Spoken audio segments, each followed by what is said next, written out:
guys. Oh boy. Hey guys, Justin. So, I forgot the day already. Today is Thursday, February 16th, and I'm going to Garden State Plaza in Paramus, New Jersey to go see Ant-Man and the Wasp, Quantumania.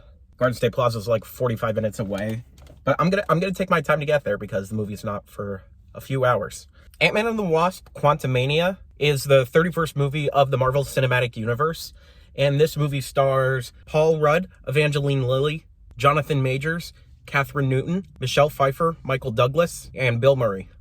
I am familiar with the Ant-Man series of movies because I've done marathons of the Marvel Cinematic Universe prior to this movie, but I didn't decide to do that for this one. Paul Rudd, as an actor, he is just so hilarious, and I really enjoy literally anything that he's in. I really enjoy what he does. And with all this new stuff that's coming into the Marvel Cinematic Universe, I'm just honestly so excited to see how this movie pans out for the next few years of MCU movies.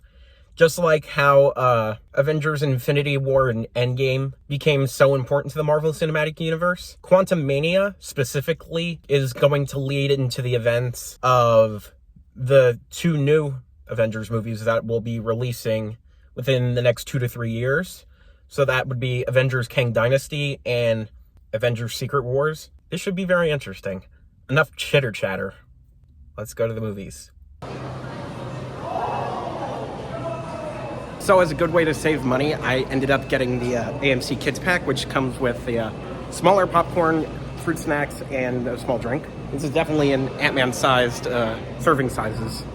Because if you were a small little ant guy, then the popcorn would be just the right size. Maybe a little too big. Who knows?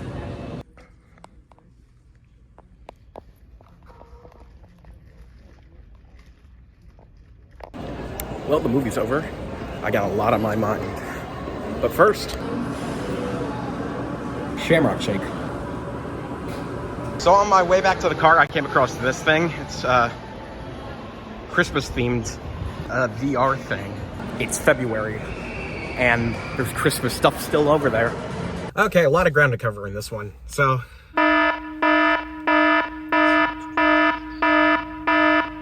luckily I could just look up the notes on my watch, and it can make it much easier so I can get through this a lot quicker. Come on, zoom in. At the very beginning of the movie, Scott's reading from an autobiographical book that he made for himself, which is totally in character for him. And so later he's discovering that his daughter, Cassie, who's now played by Catherine Newton, that she was put into jail in San Francisco because she was looking to help out for a social justice cause. Then there's an argument that breaks out between Cassie and Scott over, if it's morally right to use the tech that her dad uses for this type of stuff or not, and then it's just a very awkward encounter. And with Cassie's character now being a teenager and adult, I'm not so sure on the details. It makes the dynamic a lot more interesting because so much of Scott's character has been he wants to be so protective of Cassie, but with Cassie growing up, it's a little complicated to do that. Then Cassie, Scott, Hope, Hank, and Janet are all sitting around a dinner table, and then they're discussing about the tech and whatever happened. And so then Cassie shows off all the cool tech stuff that she's been working on with Hank, because now they got that kind of grandfather and granddaughter relationship with each other, which I think is pretty cute. And so they were messing around with some tech, and then Cassie was able to... This parking lot, I can't stand it. And so Cassie shows off a piece of tech that she made that sent signals to the quantum realm, but then Janet freaks out because of it, and we don't know all the details yet, so we're just like, why is she scared? And then the thing explodes, and then it starts caving in on itself, and then everybody who's in the room just starts getting sucked into this void, and then everything is getting all weird, psychedelic. Cassie and Scott get separated from Hank, Hope, and Janet. I say them 3 times in a mirror. And so since Janet has been in the quantum realm before, Janet and Hank were... You've got to be kidding me. And so with Janet having experience within the quantum realm, they go to look for a community that is able to help them out to get them to where they need to go. they end up in this city-like space where they go to a bar, which kind of reminds me of a canteen from Star Wars, where Han Solo meets Luke Skywalker for the first time, and then they discuss, okay, ship, all that stuff. Han shot first. And then they meet up with a guy called Lord Krylar, who is actually played by Bill Murray. In the past, Krylar and Janet, they are assumed to have had a relationship with each other in some kind of weird way. Further on, details are explained that Janet helped another guy almost escape the quantum realm, but then through a matter of unfortunate circumstances, then Janet caused this other character named Conqueror, Kang the Conqueror specifically, to start taking over the quantum realm and just rule it for his own.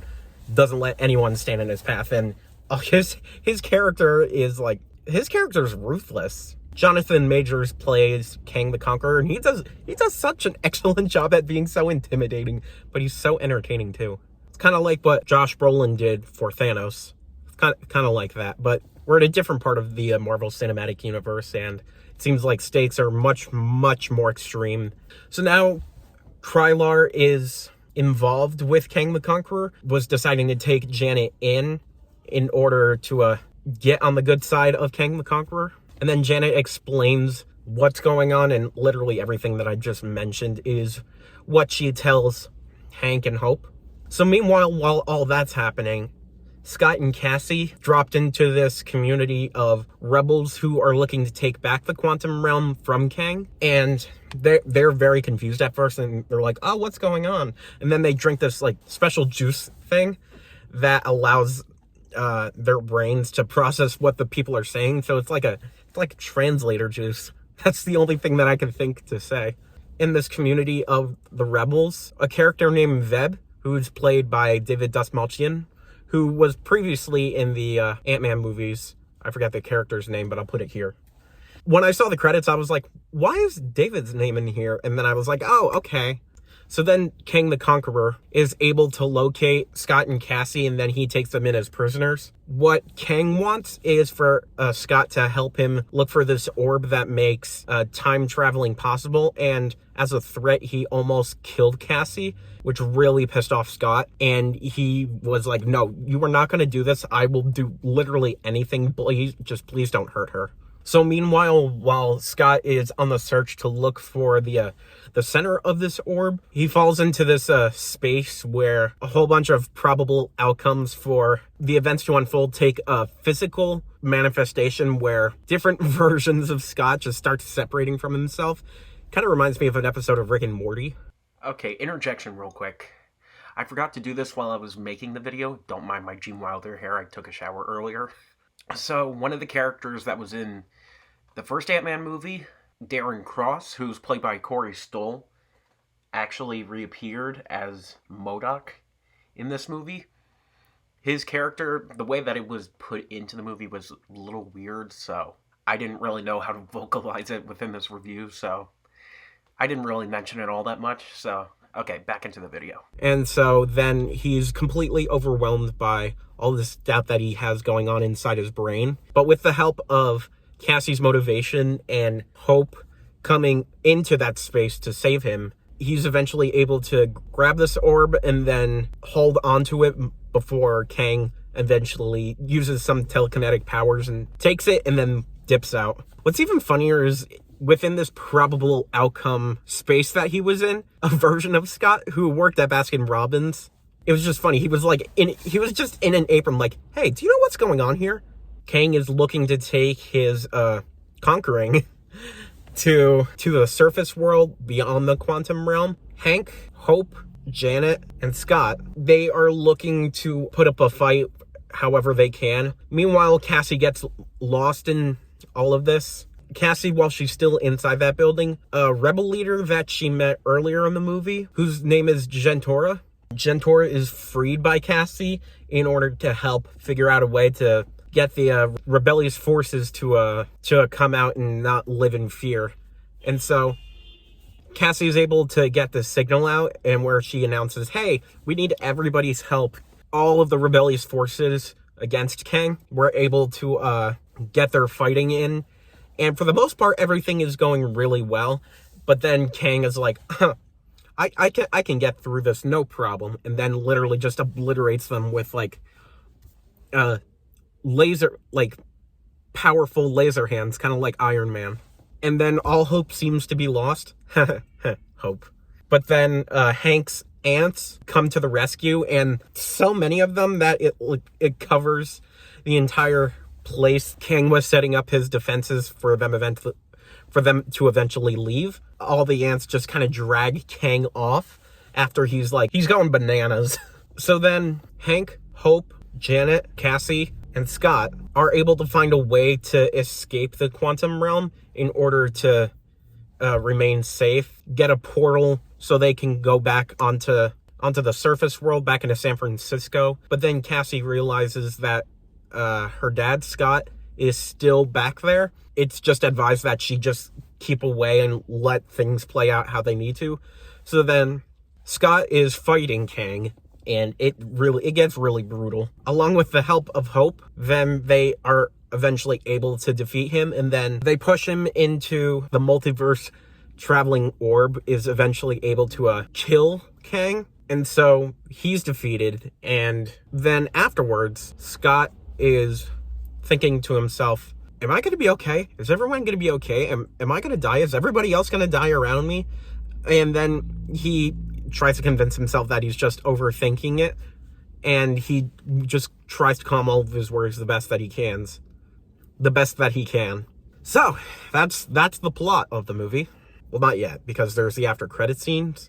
So the first after credit scene involves multiple variants of Kang are discussing to themselves what to do now that one variant of Kang the Conqueror that was throughout most of this movie, now that he's dead, they're figuring out, oh, what should we do now? And so then they call on all the other Kang variants throughout the multiverse to, I guess, put an army together. It literally like, okay, we're presenting this to you, but we're not going to tell you anything. You'll just have to wait for that. And then there was a second after credit scene where Loki and Agent Mobius, who made their appearances in the Loki TV show that came out in 2021, are then observing another variant of Kang the Conqueror, but this is in like a 1920s vaudeville-ish presentation. And that's what it leaves you with. And then the screen goes black and says, Kang will return. So it's like, okay, now that I have this in mind, what am I supposed to do with this information? That's literally every single detail from the movie, beginning to end. Okay, all the other stuff now. So the Ant-Man movies that preceded this one, 2015 Ant-Man movie and 2018's Ant-Man and the Wasp, those had a much lighter tone to them and were much more comedic. But then this time around, because of all the events that are taking place, this is much darker. But I feel like in some ways it kind of helps the story get along. The comedy is not forced at all. It comes up when it's definitely needed, and it's not like they try to fit comedy into every single horrible thing that's going on in the movie, because I know that many people don't seem to really enjoy the type of quippy dialogue that most people would associate with Marvel movies now. It really helped it out. It reminded me quite a bit of Spider-Man No Way Home. The Marvel Studios Spider-Man movies seem to be much more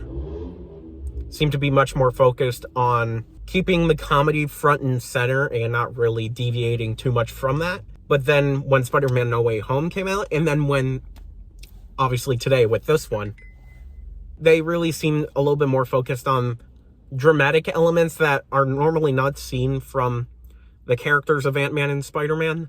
So it really worked to the benefit of the story rather than just like consistently trying to stay within the character. I don't even care if there's alarms going off. I'm just going to go through this anyway. I did see some reviews after I saw the movie when I was sitting in McDonald's, and some people didn't really seem to enjoy this movie for some reason from the reviews that I saw, and even on Letterboxd also. I could see that a lot of people were bringing up like the CGI and how they were fatigued about the Marvel machine that was that's in place at the moment. because of the amount of content that's come from the MCU since it started in 2008 to now in 2023. This thing has been going pretty strong for 15 years, and a lot of people seem to be a little exhausted of all that's come. And then there's another minority of people who completely disappointed with how everything has turned out for Marvel ever since Avengers Endgame released, but I don't think those are really true comic book fans. What surprise cameos come in, what kind of after credits thing shows up, things that are only for fan service. I think Ant-Man and the Wasp: Quantumania was able to have a decent grasp on what makes Marvel Studios movies so entertaining, but also trying their best not to like get too far ahead of themselves and making every surprise cameo or new characters front and center, where it's like, hey, look at this, look at this, look at this, look at this. Sure, maybe they wanted to highlight some newcomers. I feel like it was a decent balance with everything that they were trying to do. I can understand why some people do seem a little exhausted. Not everything is going to be super Avengers Endgame level sort of presentation. Sometimes, like I said for my Thor: Love and Thunder review, some things are just going to be a little bit smaller. And yeah, I remember when I first saw Thor: Love and Thunder, I really enjoyed it personally, and not many people really seem to like it that much. And now what I'm seeing for Quantumania, it seems like people are having the same exact thoughts. I don't really care what people who are so against these Marvel movies now think, because I've consumed Marvel content like well before Marvel Studios. Any opportunity to get to see these characters, any opportunity to see these characters in such a interesting way, like in the movie theater or on a TV show, like I'm just glad that it's a possibility.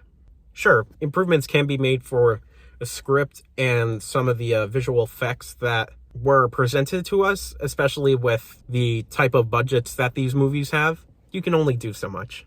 Was that everything that I wanted to cover? I think I got off track a little bit. So I'd say with everything that I've mentioned, I would definitely give this movie like a 4 out of 5 or a 5 out of 5. It knows what it's doing, and it executes that really well. Sure, some elements may not seem to bring the entire experience together, but you can't expect perfection all the time. All right, I've been sitting here for quite a while. Time to go home. I'm tired. I'm hungry. I have a whole mix of emotions right now, but they're good ones. Don't be mistaken. Well, with all that being said, thanks for watching. And if you want to see any more content like this, then stay subscribed or go to my social media, because I need it. Thanks for watching.